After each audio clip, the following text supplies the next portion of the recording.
Please don't forget that you're never alone.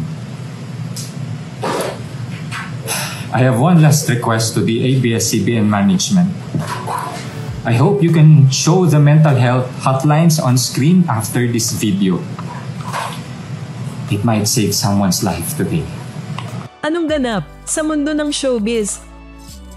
Pepe Herrera naglabas ng emosyonal na video kung saan inamin niyang mahigit 30 taon na siyang nakikipaglaban sa depression at anxiety simula edad 13. Kamakailan, nakaranas siya ng matinding panic attacks, insomnia, panginginig, pamamanhid, chest pains at mental breakdown. Akala niya mamamatay na siya. Dahil dito, nagdesisyon siyang mag-indefinite leave sa trabaho para unahin ang pagpagaling kahit mahirap bilang breadwinner.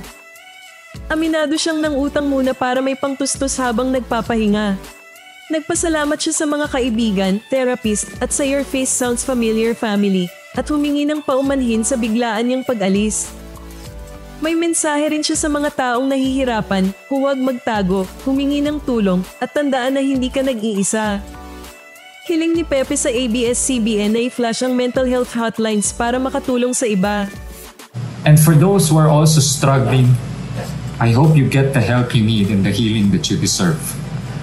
I hope you rediscover the courage to work on that for yourself and your family.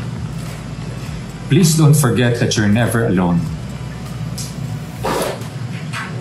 I have one last request to the ABS-CBN management.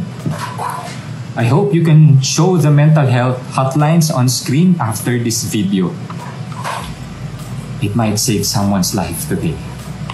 Kung higit 3 dekada nang may depresyon si Pepe Herrera, bakit ngayon lang ba siya pinayagang magpahinga at may pananagutan ba ang industriya ng showbiz sa paglala ng kalagayan niya?